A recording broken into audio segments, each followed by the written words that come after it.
Bismillahirrahmanirrahim. Assalamualaikum warahmatullahi wabarakatuh. Pemirsa, kita jumpa lagi di Jalan Buku Channel yang punya moto The Power of Literasi. Kita kembali akan membahas atau membedah buku Indahnya Jalan Mendaki pada bagian terakhir, sub bagian 3. Sub bagian ini diberi judul Mengukur Kekuatan Moralku. Pemirsa, seperti yang sudah kita maklumi bersama bahwa kekuatan moral itu dalam kenyataan sehari-hari seringkali berubah, seringkali mudah berubah.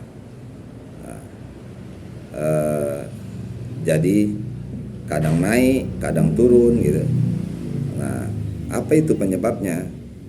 Nah, utamanya kekuatan moral itu seringkali berubah karena faktor uang. Uang ini memang luar biasa, pemirsa. Jadi bisa merubah orang dari baik menjadi salah, dari salah menjadi baik. Bisa merubah orang dari yang, ya mohon maaf katanya, dari yang berwatak malaikat sampai bisa menjadi berwatak iblis. Luar biasa kekuatan uang itu. Uang adalah faktor yang dominan untuk mempengaruhi kekuatan moral seseorang. Dalam hidup ini pemirsa, tantangan dan hambatan, peluang, kekuatan, kelemahan itu sering datang silih berganti, bahkan seringkali berhimpitan dengan upaya, dengan ikhtiar yang kita lakukan. Di sanalah kita melihat betapa kekuatan moral itu diuji.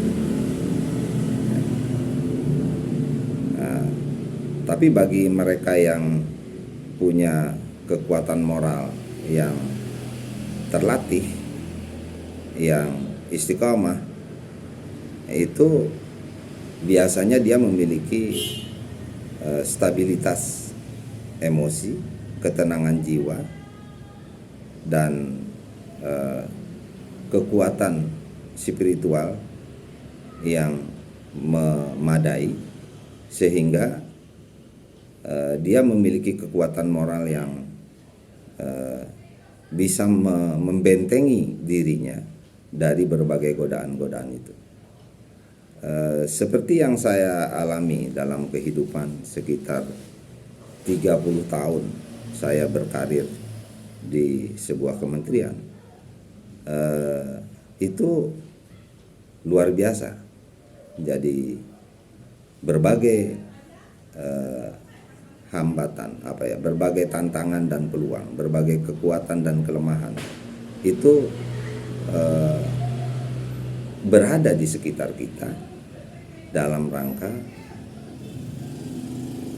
berkarir secara sehat. Jadi godaan-godaan atau tarik-menarik ke arah yang negatif misalnya itu sebegitu besar. Nah, sehingga memang benar-benar menguji kekuatan moral kita, ya, agar kita gagal atau bisa gagal dalam perjalanan, dalam pendakian kita, dalam pendakian kehidupan kita itu bisa gagal. Nah, untuk menghindari kegagalan ini, maka biasanya kita harus melatihkan diri untuk bagaimana mengukur kekuatan moral kita. Sebut saja misalnya ketika kita digoda atau ditantang, ya, untuk melakukan kebaikan-kebaikan pada saat kita memiliki sejumlah kekurangan, sejumlah keterbatasan. Kebaikan itu apabila dilakukan gitu, itu luar biasa. beratnya. Jadi kalau misalnya ada orang yang mampu gitu, berkemampuan lebih gitu, terus dia menolong saudaranya, itu kan hal yang biasa. Tapi kalau ada orang yang sangat terbatas, tapi dia mampu melakukan kebaikan-kebaikan kepada sesamanya, ini kan luar biasa. Nah, disitulah kekuatan moral kita diukur, gitu. Jadi kita sebagai manusia tentu dituntut ya untuk terus melakukan kebaikan yang bermanfaat bagi dirinya. Ada satu cerita pemirsa yang itu juga ditulis dalam buku ini. Di dalamnya itu ada kisah seorang tunanetra. Seorang tunanetra ini berjalan di malam hari gitu. Terus menggunakan lampu penerang gitu. Terus datanglah seseorang dari arah yang berlawanan, kemudian menegur saudara kita yang tunanetra ini. Pak, kok Anda kan, mohon maaf, kan tidak bisa melihat, tapi kok Anda membawa lampu? Nah, si bapak yang bertemu ini terkagum-kagum nanti ketika mendengar jawaban dari saudara kita yang tunanetra itu. Dia bilang, saya membawa lampu ini untuk menerangi jalan. Nggak dibalas oleh bapak yang bertemu dengan tunanetra ini, seorang tunanetra tadi. Dia berkata bahwa untuk apa penerangan jalan itu, kan Anda tidak bisa lihat gitu. Dijawab lagi oleh si saudara kita yang tunanetra ini, memang betul saya tidak bisa melihat gitu. Tapi paling tidak orang bisa melihat saya, sehingga saya tidak tertabrak atau tidak ditabrak oleh orang yang berjalan di gelap gulita. Itu pemirsa, bahwa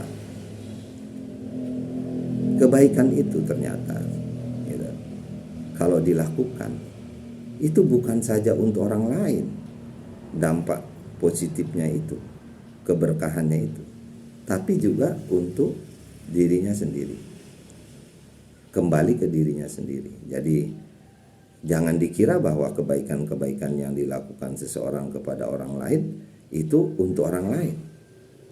Bisa jadi malah sebetulnya dia sedang berbuat untuk dirinya sendiri, kembali ke dirinya sendiri. Itu banyak sekali kisah di dalam buku ini, pemirsa. Kembali bahwa begitulah kira-kira kehidupan saya yang pernah saya lewati, bahwa yang telah saya lewati, bahwa dalam hidup ini tidak akan pernah sepi akan rintangan, tantangan, tapi juga kita sering mendapatkan peluang. Dalam hidup ini juga kita tidak pernah luput daripada kekurangan, kelemahan, keterbatasan, tapi kita juga sering mendapatkan kekuatan, ya, mendapatkan kelebihan-kelebihan untuk melakukan kebaikan. Jadi susah, senang, ya, menangis, tertawa, gitu. Kemudian bergembira, berduka, itu hal yang terus menghiasi kehidupan kita. Tapi ingat bahwa baik itu kelemahan ataupun kekurangan, baik itu tantangan maupun peluang, itu semuanya ujian yang menggoda tadi untuk mengukur kekuatan moral kita. Apakah kita masih punya basis moral yang memadai untuk menjalani kehidupan yang lebih bermakna, kehidupan yang berguna bagi dirinya, keluarganya, masyarakatnya, bangsanya, agamanya, dan negaranya. Jadi semua itu kita jalani itu untuk memperkuat moral kita di dalam membangun kehidupan bersama. Saya kira gitu pemirsa, kita jumpa lagi pada pembahasan berikutnya di Jalan Guru Channel.